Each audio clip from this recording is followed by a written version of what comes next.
Kumakain na eh. Tumutuka-tuka na yan eh. Yan ka muna ha. Sana all.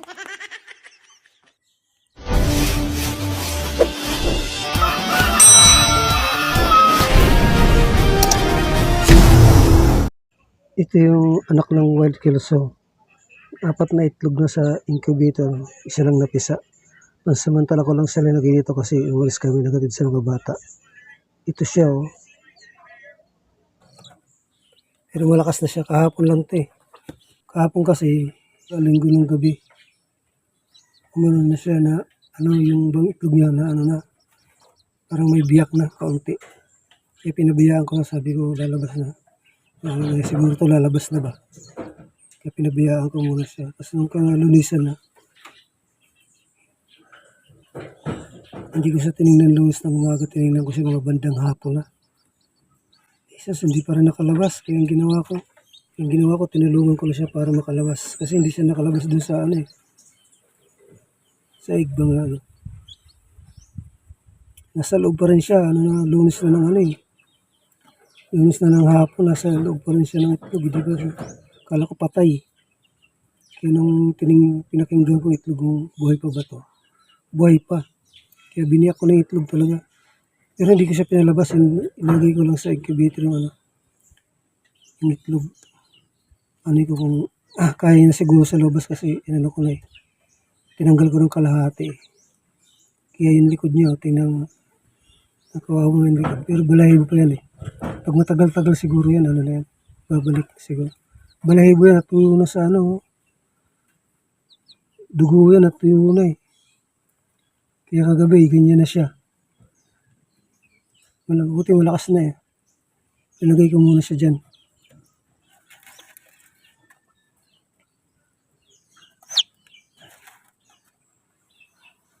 Apat na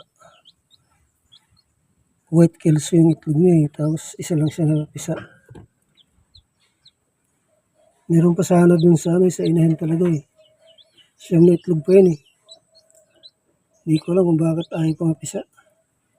Hindi ko alam kung napisa na ba o ano. Kasi pinakikinggan ko parang wala kagabi kasi tinitingnan ko eh. Pinakikinggan ko parang walang nasisiw ba. At ito, nakalabas na. Sa 4 na incubator ko, isa lang siya. Pero huling itlog talaga ng yan. Ng inahin. Yung nanay niya ba. Huling itlog siya eh. Hindi ko malinagay sa sa incubator, 3 days yata, bago ko siya nailagay eh. Nauna yung iba eh, sa incubator. Tapos siya 3 days pa. Nung linggo lang ito ng yung gabi. Pero kahapon lang talaga ito nakalabas. Tinulungan ko pa talaga siya makalabas. Biniyak ko talaga ng itlog kasi para makalabas. Ayan, malakas naman eh. Kakainin ko nga ng Kakainin ko siya ng bibistag developer eh. Bumili na ako.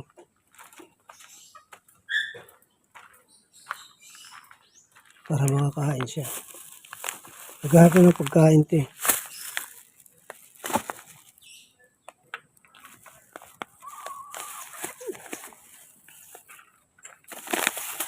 Bumili na ako kanina para makakain. Ano natin boses ko.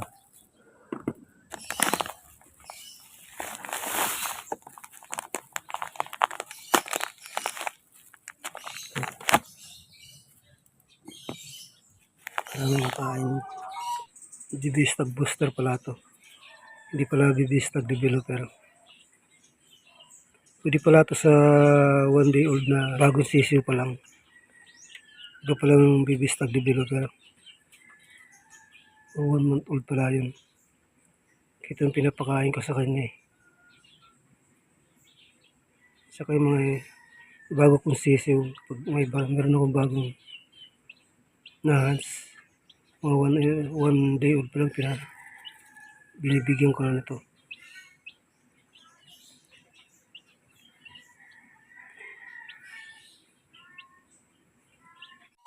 Patuka-tukain ko kaunti.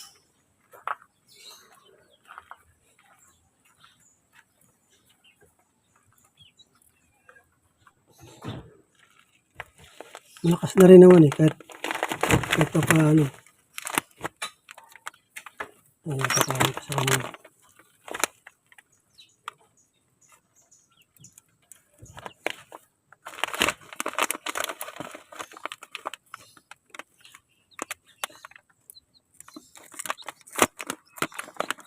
Lumalabas na yan dyan.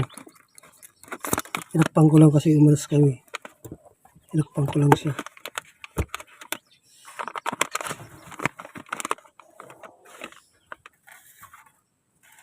Kumakain na yan. Ang tuka-tuka na yan.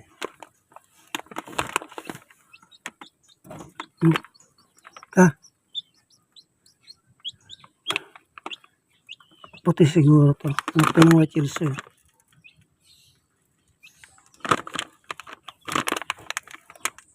Ang likod niya.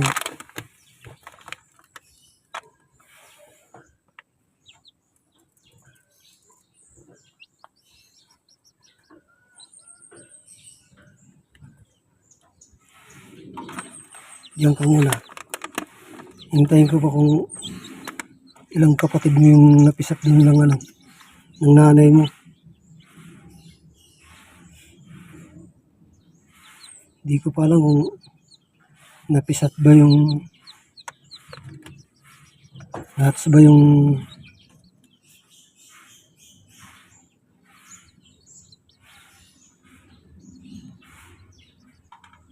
kaya ako dito nilagay para mainit kasi dito sa labas eh. Para ba nainitan siya. Saka itong tubig niya na ito eh. Tinimpla ko itong ito eh. Kainin ko siya kaunti na. Inom na siguro yan.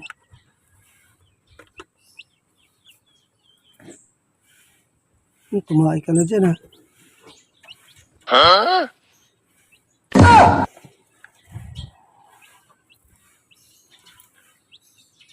Hindi ka pala tayo.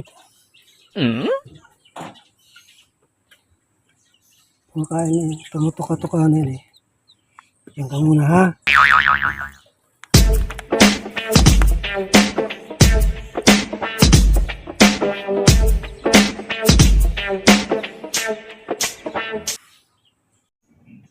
Ito yung siyang itlog na hindi pinisa ng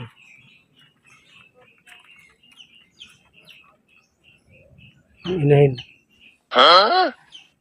Pangalawang niya eh.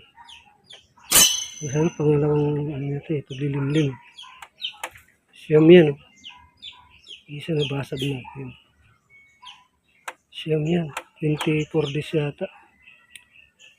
Kaya kahapon inalas ko na siya dyan. Pinalabas ko na siya sa pangunan ito. Hindi na pisa. Sayang lang. Ano pa naman ito? White kilos. Oh no! Ayan siya. Pero may lima itong yung una eh. Anim nga yung sisi nito. Namatay lang isa. Pero itong lima buhay. Malalaki ng lima dito. Yan, yung sumisiyap-siyap na yung hilang itlog niya. Nilagay ko sa incubator. Itong lima to.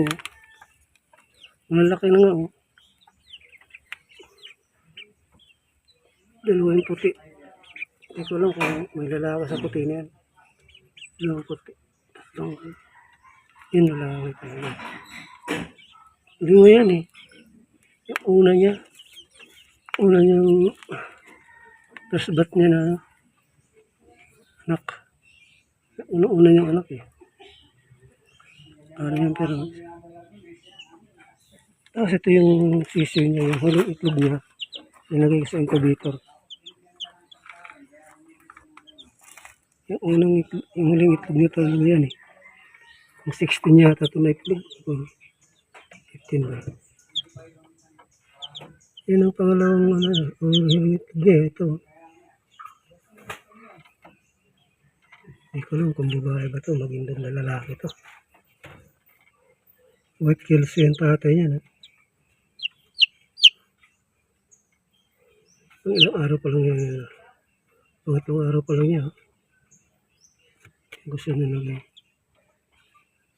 Ito linalagay mo sa pag wala sa pag sa incubator lang. Wala silang nanay. Yan ko sa linalagay. Pero nagtatay nito. Pero ang tatay niyan. Sorry. Isa lang naging anak mo. Ano ko talaga ito na mabuhay ko eh. Dito gagawa na lang ako ng panibagong kulungan dito eh. Gagawa ko ng panibagong breeding pen dito. Dito ko sa puno na tayanan. Nabili. Meron na ako binirder na screen na green. Yan. Dito tayo dyan. Gawa na ako ng panibago. Yung mataas na. Ito kasi pumapasok pa ako sa loob eh. Nahihirapan ako kaya gagawa na lang ako dito ng malaki.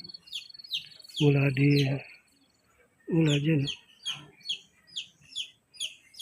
Mula dun sa yung puno na yan.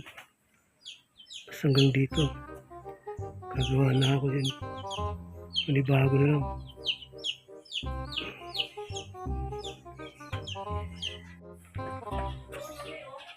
Tinanggalan ko nga ng bubong tong kulungan natin.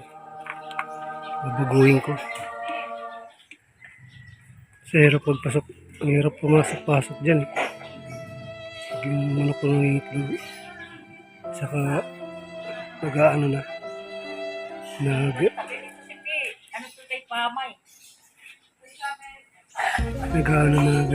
Malapit na hats na. Ang hirap kasi pumasok-pasok dyan eh. Minsan kasi doon ko sa kabila dyan. Wala kasi dyan. Yan ko dinudukot eh. Kaya tinanggal ko ng bubong. Babaguhin ko na to. Tataas ko na yung nalagyan ko na mataas na kulungan dito eh.